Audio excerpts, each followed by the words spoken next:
के लिए। देखा हजरत इब्राहीम ने ऐसा, कुर्बान कर रहा हूँ ख्वाब में बेटा।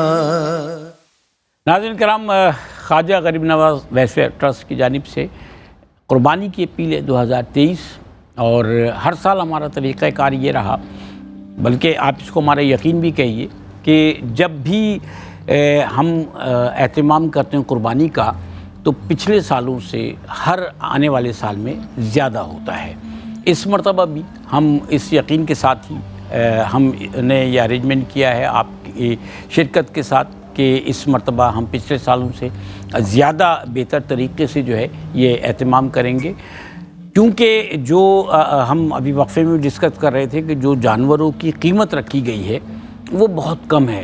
आप क्या कह रहे हैं जान साहब? आप नहीं हमें बताएं, नाज़रीन को बताएं। मेरा तो देखें ज़ाती तौर पर तजर्बा है कि ये कीमत इंतहाई नॉमिनल है, और मार्केट में हम भी 1,12,000 रुपए की वो गाय है जो आप देखिए, जो पता नहीं कितने कितने लाख की लोग बता रहे हैं। इस वक्त तो 1,12,000 भी कोई अच्छी गाय आप बहुत मुश्किल से कोई नसीबदार आदमी मिल जाती है। रानी तो गाय बहुत हाँ मुश्किल से मिलेगी, तो लेकिन कीमत अच्छी नॉमिनल है। और वो जो है हिस्सा 16,000 का, 16,000 रुपये का, तो मेरा ख्याल है सबसे कोई सस्ता हिस्सा 20,000 19,000 रुपये का इस वक्त मार्केट में मौजूद है। 28,000 रुपये का बकरा अभी मेरे पड़ोस में एक बच्चा लेकर आया था बकरा। मैंने कहा कितना का? 70 का बता रहा था, 35 का लेकर आया हूँ। मैंने कहा 35 रुपए का लाया हो, देखने में तो ऐसा ही लग रहा है। सही बात। वो बिल्कुल ही छोटा बच्चा नहीं होता है बकरे का, उस तरह का 35,000 का लेगा। वाकई बहुत कीमतें हैं इस वक्त में। और 28,000 रुपए की ख्वाजा गरीब नवाज़ वेलफेयर ट्रस्ट माशाल्लाह बहुत बकरा जो है बहुत यानी मुनासिब दाम है, और लोगों के लिए अच्छी सहूलत है इस वक्त जो मार्केट में। मतलब ये है कि इस वक्त मौजूद है और लोग परेशान होना नहीं चाहते, वो इस रास्ते को अपना कर अच्छे तरीके से अपनी कुर्बानी अल्लाह की राह में कर सकते। हम इस सिलसिले में आपसे ये भी कहते हैं कि अगर आप चाहते हैं तो गडाप में ARY कैटल फार्म का एक विज़िट कीजिए। मंडी जाइए, मंडी में जानवर देखिए, मंडी का माहौल देखिए, मंडी में कीमतें देखिए, फिर ARY कैटल फार्म जाइए और देखिए कि किस सफाई के साथ कैसे तनोमन जानवर जो हैं, बहुत ही फिट जानवर जो हैं वो आपको वहाँ नज़र आएंगे। तो आपका दिल चाहेगा उन जानवरों से, आपको ख़ुद मोहब्बत और उनसियत पैदा होगी। आपका दिल चाहेगा कि आप उनको छू कर हाथ लगा कर देखें उन जानवरों को, और जिनको छू कर हाथ लगा कर देखने की आपकी ख्वाहिश होती है, उन्हीं चीज़ों से आपको मोहब्बत होती है। याद रखिएगा, चाहे वो इंसान हो, चाहे वो जानवर हो, चाहे वो कोई शय हो, जब आपका दिल चाहता है ना कि इसको छू के हाथ लगा कर देखिए, तो उसी से मोहब्बत होती है। तो आप जाएं वहाँ पर, जानवरों को देखिए, एक विज़िट ज़रूर कीजिए।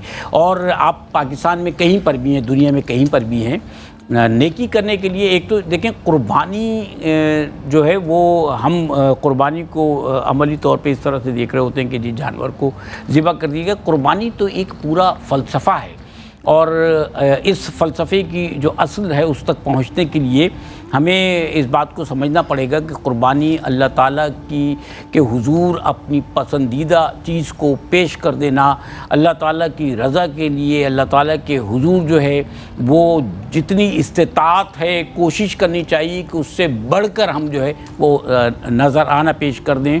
और उसके लिए हमें जो है वो जो हिस्सों का मामला है उससे भी क़तई नज़र जितना मुमकिन हो सकता है अल्लाह ताला की मखलूक की खिदमत करें। वो हदीस कुदसी है ना मुफ्ती साहब कि मैं भूखा था, तुमने मुझे खाना नहीं खिलाया। मैं चाहता हूँ कि आप उस हदीस कुदसी की निस्बत से यही कि अल्लाह की रज़ा अल्लाह की मखलूक की खिदमत है। इरशाद फरमाइए। जैसा कि आप इरशाद फरमा रहे थे ना कि कुर्बानी तो है अपनी महबूब चीज़ अल्लाह की बारगाह में कुर्बान करना। फरमान अली शान भी है कि अल्लाह तनालुल बिर्रा हत्ता तुनफिकू मिम्मा तुहिब्बून, कि तुम तब तक नेकी तक नहीं पहुँच सकते जब तक कि अपनी महबूब चीज़ अल्लाह की बारगाह में कुर्बान न करो। सही। और मैं समझता हूँ कि आज के दौर में सबसे महबूब चीज़ जो है वो इंसान का अपना पैसा है। सही। इस पैसे को कमाने के लिए सख्त किस्म की मेहनत की होती है। हर दौर में कुरान हकीम में जहाँ तस्करा हुआ वहाँ दौलत यानी माल और औलाद का तस्करा, माल और औलाद का ना। जी हाँ। तो अल्लाह रब्बुल आलमीन ने फरमाया ना कि इन्नमा अमवालुकुम व औलादुकुम फितना, कि बेशक तुम्हारा माल और तुम्हारी औलाद तुम्हारे लिए आजमाइश हैं। तो आज के दौर में सबसे महबूब तरीन चीज़ इंसान के लिए माल है। क्या बात कि इंसान उसको कमाने के लिए बहुत स्ट्रगल करता है, मेहनत करता है, घर वालों से दूर, बच्चों से दूर, और सख्त मुशक्क़त करने के बाद जब पैसे मिलते हैं और जब उसके बाद फिर अल्लाह रब्बुल आलमीन का फरमान आ जाता है कि मेरी राह में ख़र्च करो, तो फिर आप अंदाज़ा करें कि इतनी महबूब चीज़ जब अल्लाह की बारगाह में ख़र्च की जाती है। और माल के ख़र्च करने का अंदाज़ा और इसकी फ़जीलत इस बात से भी देखें आप कि अल्लाह रब्बुल आलमीन ने कुरान मजीद फ़ुरक़ान हमीद में इरशाद फरमाया कि वानफ़िक़ू मिम्मा रज़क़नाकुम मिन क़ब्लि अन यातिया अहदकुमुल मौत। फरमाया कि और खर्च करो वो रिस्क जो हमने तुम्हें दिया है। अच्छा, ये भी बता दिया कि वो रिस्क हमने तुम्हें दिया था, इस पे ज़ाती तौर पर तुम्हारी कोई दस्तरस नहीं थी, ये हमारा करम था, ये हमारी अता थी, हमने तुम्हें दिया था। तो जो हमने तुम्हें रिस्क दिया था ना उसको खर्च करो। मिन क़ब्लि अन यातिया अहदकुमुल मौत, इससे पहले कि तुम में से किसी को मौत आ जाए। मरने से कब्ल अल्लाह की बारगाह में नेकियां पेश करो, अल्लाह की बारगाह में कुर्बानियाँ दो, अल्लाह की बारगाह में नेकियों का ज़ख़ीरा करो। और उसके बाद आगे फरमाया कि जब इंसान मर जाएगा तो मरने के बाद जब अपने आप को खाली दामा महसूस करेगा अल्लाह की बारगाह में, फ़यक़ूलु रब्बी लौला अख़रतनी इला अजलिन क़रीब फ़अस्सद्दक़ व अकुम मिनस सालिहीन। ऐ मेरे मालिक, तूने मुझे थोड़ी सी मोहलत क्यों नहीं दी कि तू मुझे मोहलत दे देता तो मैं तेरी बारगाह में सदका करता, मैं तेरी बारगाह में माल खर्च करता और फिर मैं नेक लोगों में शामिल हो जाता। अब सबसे पहले तो देखें ना कि जो इंसान मरा है, मरने के बाद वो दोबारा ज़िंदगी की जो ख्वाहिश कर रहा है ना, लेकिन वो चाहता है कि मेरे मालिक तू मुझे ज़िंदगी देता। वो ये भी तो कह सकता है ज़िंदगी देता, मांग रहा है और वो मोहलत मांगता और जो मोहलत है इसमें अमल नहीं कर रहा, उसमें जो है वो उसको नजर इसमें अमल करने के लिए तैयार नहीं है। वो मोहलत मांग के ये भी कह सकता था कि मैं मालिक मुझे मोहलत दे, मैं नमाजें अदा करूँगा, मैं नवाफिल अदा करूँगा, लेकिन वो कह रहा है कि मेरे मालिक मुझे मोहलत दे, मैं सदका करता। इसलिए कि मरने के बाद उसने अल्लाह की बारगाह में सदके का बहुत बड़ा अजर देखा, सदके का बहुत बड़ा नेकियों का खजाना देखा। जैसे कि हदीस मुबारक में आता है ना, सरकार अक़दस सल्लल्लाहु अलैहि वसल्लम ने इरशाद फरमाया, एक बंदा होगा नामा अमाल उसका अल्लाह की बारगाह में जब पेश किया जाएगा वो नाकाम हो जाएगा। तो अचानक एक छोटी सी पर्ची उसके नामा अमाल में रखी जाएगी, तो बंदा ताज्जुब से अर्ज़ करेगा क्या रब्बे ज़ुल जलाल ये क्या है? तो फरमाया जाएगा कि तुम्हारी वो खर्च करने का ज़ख़ीरा है जो तुमने अल्लाह की बारगाह में किया था। क्या बात है। और आका इस्लाम ने फरमाया कि अल्लाह की राह में खर्च करो, चाहे खजूर की एक काश हो, यानी कि खजूर को टुकड़े में किया जाए तकसीम, और एक टुकड़ा भी अगर अल्लाह की बारगाह में किया जाए तो आका इस्लाम ने फरमाया कि उसको भी अल्लाह की बारगाह में खर्च करो। तो बंदा अर्ज़ करेगा कि फ़अस्सद्दक़ व अकुम मिनस सालिहीन, ए मेरे मालिक तूने मुझे मोहलत दी होती, मैं थोड़ा सदका कर लेता, मैं नेक लोगों में शामिल हो जाता। तो ये अब देखें कि वो कीमती माल जो इंसान ने बड़ी मेहनत के बाद हासिल किया था, उसको कुर्बानी की सूरत में अगर बंदा सदका कर दे तो ये सदका यूँ भी है कि एक तो कुर्बानी का फरीज़ा अदा हुआ, दूसरा सारा गोश्त इसने अल्लाह की बारगाह में सदका कर दिया, अल्लाह की बारगाह में खर्च कर दिया, अपने ज़ाती तौर पर इसने कुछ भी अपने पास रखा नहीं। तो ये इंसान की कुर्बानी भी है और सदका भी है। और ये कुर्बानी और सदका जब उसको आखिरत में बतौर अजर नज़र आएगा एक महबूब चीज़ कुर्बान करने का, तो फिर इंसान को इसकी अहमियत और अफादियत का पता चलेगा, सही अंदाज़ा होगा। सही बात है। अच्छा जावेद साहब, मैंने एक सवाल इब्तिदा में भी आपसे किया था कि हम जो है वो अल्लाह की रज़ा हासिल करना चाहते हैं। हमारा दीन जो है वो ये हमें बताता है कि सफ़ाई निस्फ़ ईमान है, हमारे ऊपर और भी बहुत सारे फ़राइज़ जो है वो आयद होते हैं।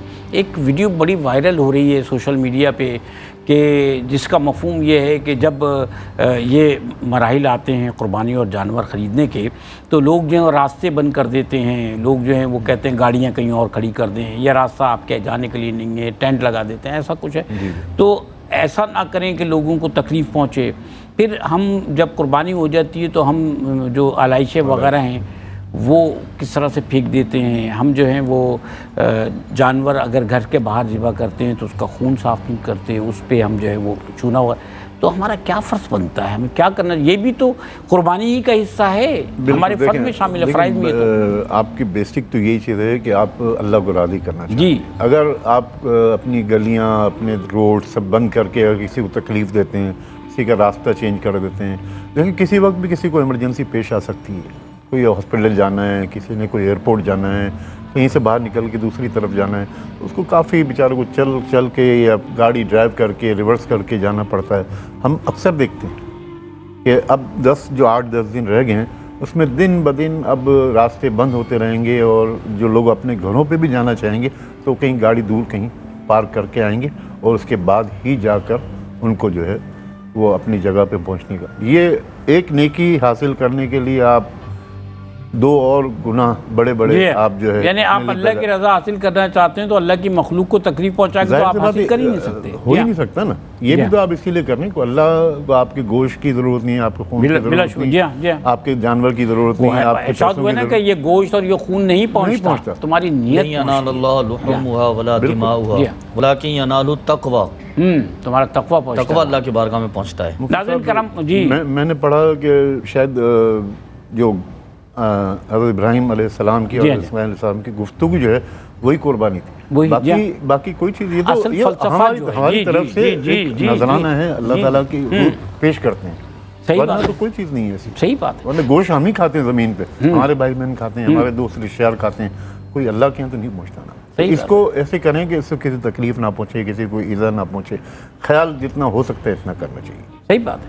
नाज़रीन करम, मेरे पास नदीम साहब और फारूकी साहब की तरफ से भी उन्होंने भी गाय का एक हिस्सा जो है वो डोनेट किया है। अर्ज़ ये करना है, जैसे कि हमारे दरमियान डिस्कस भी हो रहा था कि अक्सर लोग क्योंकि गाय का हिस्सा ले लेते हैं और यहाँ बकरे भी बड़े सस्ते हैं, 28,000 रुपये का एक बकरा है, मुकम्मल बकरा है। और अगर आप चाहते हैं कि वो गुरबा के जिन तक ये गोश्त पहुँचता है, जिनके लिए हम बारबेक्यू पार्टीज़ का एहतमाम करते हैं, जिन्हें हम इतनी बड़ी मिक़दार में गोश्त फराहम करते हैं कि उनके घर एक ख़ास वक्त तक जो है गोश्त जो है वो मुयस्सर रहे, तो क्यों ना हम और आप मिलके बकरे जो हैं वो भी डोनेट करें, कुर्बानी में शामिल करें अपनी तरफ से, ताकि बकरे का गोश्त जो है वो भी पहुँचे। बहुत सारी फैमिलीज़ ऐसी हैं कि यह हकीकत है कि आपका भी ये तजुर्बा होगा, डॉक्टर्स के पास जाओ तो डॉक्टर्स कहते हैं कि बकरे का गोश्त खाइएगा, कोई ज़ईफ़ है, कोई बीमार है, और जिन्हें गोश्त ही मैसर नहीं है। हमारा मकसद तो ये है ना कि जिनको गोश्त मैसर नहीं है हम उनको ज़्यादा से ज़्यादा बेहतर तरीके से फैसिलिटेट करें। तो बकरे भी 28,000 रुपये का एक बकरा है वो भी डोनेट कीजिए। और मैं ये समझता हूँ कि कोई बहुत बड़ी कीमत नहीं है, नेकी करनी है तो फिर करते जाइएगा नेकी, बकरे डोनेट कीजिए ताकि ज़्यादा से ज़्यादा उन लोगों की खिदमत हो, वो खुश हो सकें। असल मकसद तो उन्हें खुशी में शामिल करना। ईद है, खुशी है, त्यौहार है, और ख़ुशी में त्यौहार में जब तक लोग मिलकर इसको ना मनाएं उस वक्त तक इसका एहसास नहीं होता। ईद गले मिलकर और मुबारकबाद देकर खुश करके और खुश होकर मनाई जाती है। तो गले मिलने का तरीक़ा सिर्फ ये नहीं है कि हम अलामती तौर पर ही गले मिलें, बल्कि गले मिलने का तरीक़ा ये है कि हम उन लोगों को अपने साथ बिठाएं, अपने साथ शामिल करें कि जो लोग इस वक्त किसी न किसी परेशानी का शिकार हैं। ये साइकिल चलता रहता है दुनिया में, कभी कोई ऊपर आ गया, कभी कोई नीचे चला गया। ये अल्लाह ताला की अता है। और ये हकीकत है कि मैंने ऐसे लोग भी देखे अपनी ज़िंदगी में, ऐसे मुतमईन लोग देखे कि मैं मुफ्ती साहब आपसे भी अर्ज़ करूं, कारी साहब, जावेद साहब, मेरी पोस्टिंग बदीन में थी, मैंने एक ऐसे शख्स को देखा, उसने कहा ज़िंदगी में कभी पैसे की ज़रूरत ही नहीं रही। वो जो बार्टर सिस्टम है वो आज तक उस पर काम कर रहे हैं। उसने कहा जी मैं जो है, मेरे पास ये एक कोई रेड़े टाइप की गधा लगी गाड़ी थी, और कहने लगा कि मैं जो है वो ज़मीन पे, किसी की ज़मीन पे जो है वो खेती बाड़ी करता हूँ, ये सामान पहुंचाता हूँ, ले जाता हूँ दुकानदारों को, दुकानदार उसके जवाब में मुझे बाकी राशन दे देते हैं, चाय मैं कहीं पर भी बैठ के पी लेता हूँ, जानवरों का दूध आता है बना के, बाकी मुझे तो कभी पैसे, मैं बहुत देर तक हैरान बैठा रहा। आज के दौर में भी इतने मुतमईन लोग और इतने सुकून के साथ मुतमईन, कहने लगा ये तो आप पैसों के चक्करों में पड़े रहते हो। ऐसे भी लोग माशाअल्लाह, ज़िंदगी के तजुर्बात तो आपकी भी बहुत होंगे सर। बिल्कुल बिल्कुल। तो नाज़रीन कराम, शामिल हो जाइए इस कार्य खैर में, बेहतरीन तरीके से शामिल हो जाइए। मैं एक दफ़ा फिर आपकी खिदमत में अर्ज़ कर देता हूँ, मुझे जो बताया गया था कि UBL है बैंक जिसमें आपको अकाउंट नंबर दिया गया है, और ख्वाजा गरीब नवाज़ वेलफेयर ट्रस्ट जो है उसके नाम से, इस टाइटल से जो है वो UBL में अकाउंट है, वहाँ आपको पेमेंट भेजना है। और IBAN नंबर भी मौजूद है, अकाउंट नंबर भी मौजूद है, स्क्रीन पर आपको दिखाया जा रहा है। ये देखें गोश्त किस तरह से हाइजीनिक तरीके से फुटेजेस में आपको दिखाया जा रहा होगा कि ये गोश्त जो है वो तैयार किया जाता है। इसके बाद ये बड़ी थैलियों में इनको पैक किया जाता है। पैक करने के बाद ये गोश्त जो है वो जो लोग वहाँ आकर राब्ता करते हैं उनको वहाँ दिया जाता है, बाकी फिर वो गाड़ी में भर के, अभी देखिए किस तरह से पैकिंग की गई है, और फिर वो गाड़ी में भर के और मुख्तलिफ़ आबादियों में मुख्तलिफ़ फैमिलीज़ को पहुँचाया जाता है। ये तरीक़ा, और इसके अलावा जो खिदमत की जाती है वो भी आपके सामने, ये तरीक़ा जो है वो आपके सामने। और एक गाय जो है वो आपको 1,12,000 रुपये में पड़ती है, और गाय में हिस्सा 16,000 का 28,000 रुपये में एक बकरा है जो कि आप डोनेट कर सकते हैं। वेबसाइट जो है www Khwaja Garib Nawaz welfare trust and KGNWT.org, organisation www.KGNWT.org ये वेबसाइट है, यहाँ से भी आप रब्ता करके पेमेंट कर सकते हैं। और अगर आप चाहते हैं कि आप ऑनलाइन जो है वो अपना डोनेशन या पेमेंट करें तो उसके लिए वीज़ा और मास्टर कार्ड जो है वो भी एक्सेप्टेबल है, आप वहाँ से भी कर सकते हैं। और इसके अलावा ओवरसीज़ पाकिस्तानी जो हैं वो भी हमारी वेबसाइट पे जाकर, या फिर उनके सामने जो ऑनलाइन ट्रांजैक्शन के लिए अकाउंट नंबर वगैरह दिए गए हैं उसके तहत वो हमें जो है पेमेंट कर सकते हैं, कार्ड्स के ज़रिए भी पेमेंट्स कर सकते हैं। असल मकसद फिर मैं आपकी खिदमत में अर्ज़ कर रहा हूँ कि हम 2 मकासद के तहत आपकी खिदमत में हाजिर होते हैं। पहला मकसद तो ये है कि ये जो कुर्बानी है जो वाजिब है हम पर, हम उस कुर्बानी के फ़रीज़े से अपने आप को जो है वो सुबकदोश करें, अल्लाह की रज़ा के लिए बेहतरीन तरीके से कुर्बानी पेश करें। और लफ्ज़ बेहतरीन तरीक़ा जो है वो ये है कि हम बजाय इसके कि हम ये सोचें कि हम जो है वो इतना हिस्सा अपने पास रखें, तो बेहतरीन तरीका ये है कि जानवर लें और अल्लाह ताला की राह में जो है उसको दे दें कि ये बेहतरीन तरीके से लोगों तक इसको पहुंचा दें ताकि ज़्यादा से ज़्यादा लोग खुश हो सकें। आप जो है वो कुर्बानी करें, एक तो मकसद ये। दूसरा ये कि जब कुर्बानी की जाए तो उससे लोगों को ज़्यादा से ज़्यादा फैज़ पहुँचाया जा सके, लोगों को फैज़ पहुँचाया जा सके। एक कुर्बानी तो वो भी होती है ना कि डीप फ्रीज़र भर लिए जाते हैं, तो वो डीप फ्रीज़र भरने वाली कुर्बानी जो है वो इंसान को बीमार कर देती है। और फिर हमारे अपने घरों में एक अजीब सा हमने देखा है कि रूटीन होता है कि बच्चे जो हैं वो कुर्बानी का गोश्त नहीं खाते। उसके लिए मैंने अर्ज़ भी किया था। पहले तो आप ये बताइए सर, ये रुझान क्यों है कुर्बानी का गोश्त ना खाने का? बिस्मिल्लाहिर्रहमानिर्रहीम। बच्चे क्यों अवॉइड करते हैं? जैसा कि कुर्बानी करना चूँकि एक फ़जीलत की बात है, इबादत की बात है, तो जिस काम के अंदर इब्तदा में इबादत हो उसकी इंतहा में भी इबादत होती है। तो इसके हर अमल के अंदर इबादत होगी। कुर्बानी के जानवर को पानी पिलाना इबादत, कुर्बानी के जानवर को घास डालना इबादत, कुर्बानी के जानवर को धूप साए में छाँव में बांधना ये भी इबादत, और इसी तरह कुर्बानी के जानवर का गोश्त खाना भी इबादत है। और उसके अंदर नेकी के मकासद हों और ये काबिल सेहत भी है क्योंकि अल्लाह रब्बुल आलमीन के बारगाह में मुक़द्दस फ़रीज़ा अंजाम दिया गया। बाकी ये हमारे यहाँ जो एक नया रुझान पाया जाता है ना, तो ये गलत रुझान इसलिए पाया जाता है कि हमारे यहाँ सोशल मीडिया पर कुछ गलत नेटवर्किंग हो जाती है, इसकी और कुछ गलत गाइडलाइन हो जाती है। मैं भी अर्ज़ करता हूँ जी जी। पहले तो आप बताइए आपकी समझ में क्या आती है इसकी वजह? मेरा ख्याल है मुफ्ती साहब ये बिल्कुल सही कह रहे हैं कि सोशल मीडिया पे तो बहुत कुछ सोशल मीडिया पे बहुत सारी चीज़ें ऐसी हैं कि अनऑथेंटिक हैं, उनकी सोर्सेज नहीं पता, लोगों को गुमराह करने के लिए सब लोग देख रहे हैं उसको, पढ़े लिखे यानी अनपढ़ सब लोग देख रहे हैं और आगे बढ़ता रहता है। आपको पता है कि कोई चीज़ वायरल हो जाती है तो मुख्तलिफ जगहों बाद उसकी तरदीद भी होती रहती है, तो 2-3 महीने बाद भी आती रहती है। इसकी मैं आपको बुनियादी वजह बता देता हूँ। जब हम दिखा रहे होते हैं मैं कहता हूँ ना कि अनहाइजेनिक नहीं है, आप देखें हाइजेनिकली ये सारा गोश्त तैयार किया गया।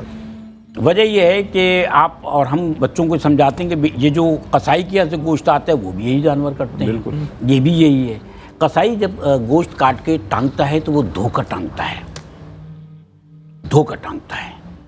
हमारे यहाँ अच्छा फिर वो गोश्त घर आता है फिर धुलता है।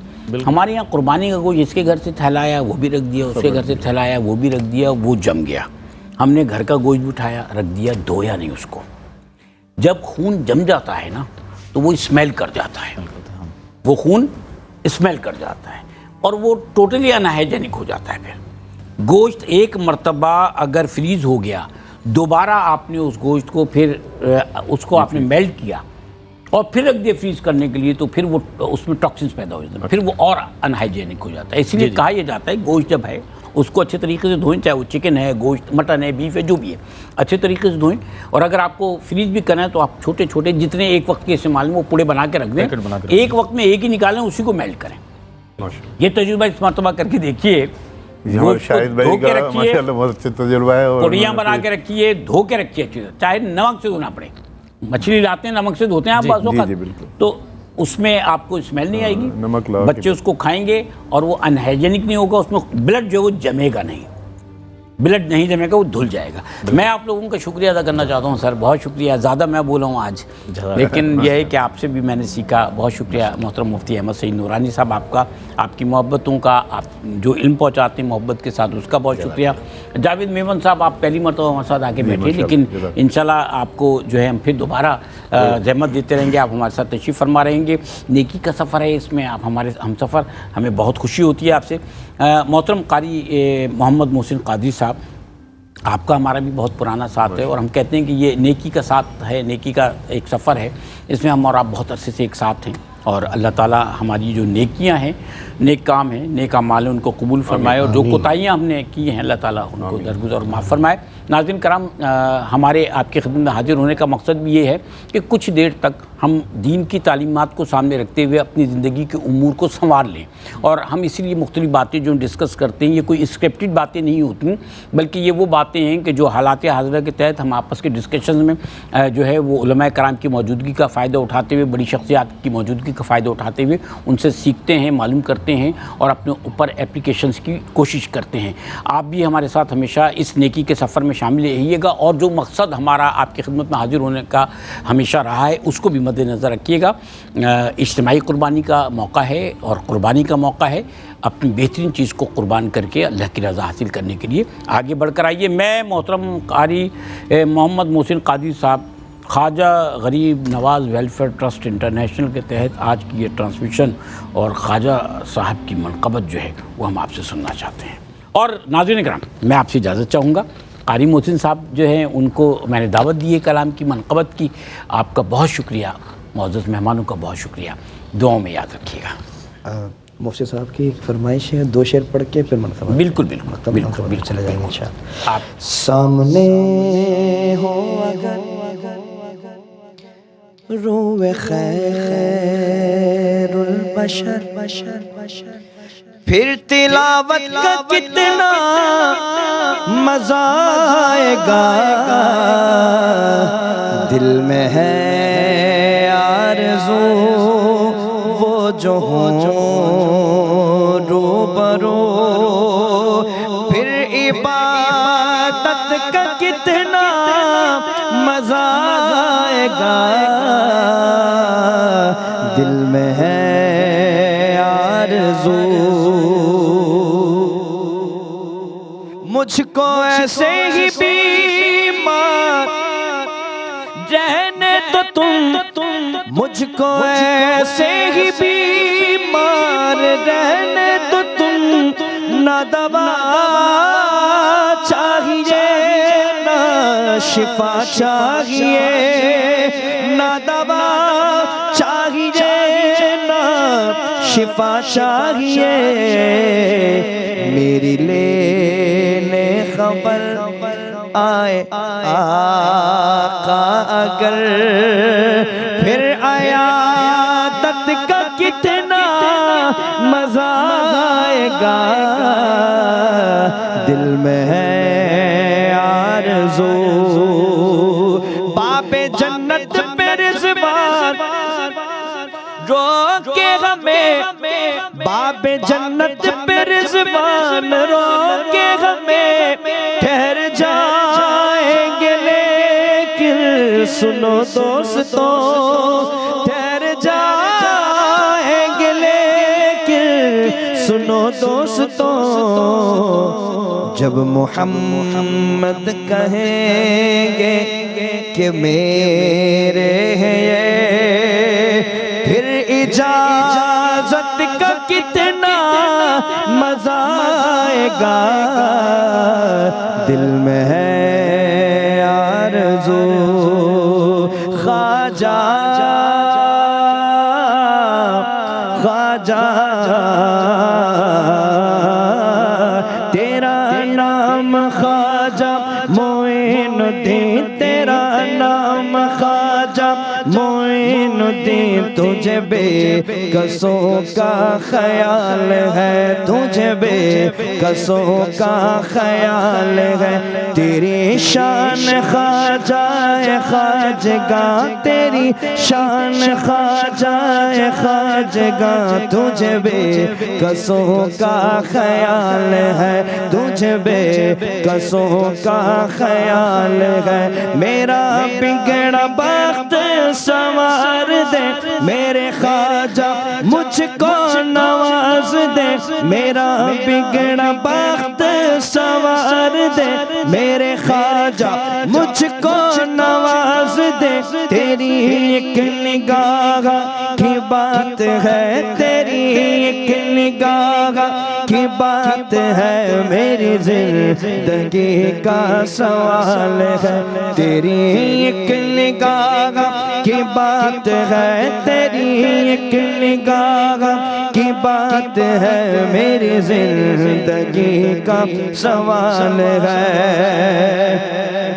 मेरा ख्वाजा ताए रसूल है, मेरा ख्वाजा ताए रसूल है। वो बहार चिश्त का फूल है, वो बहार गुलशन फातिमा, वो बहार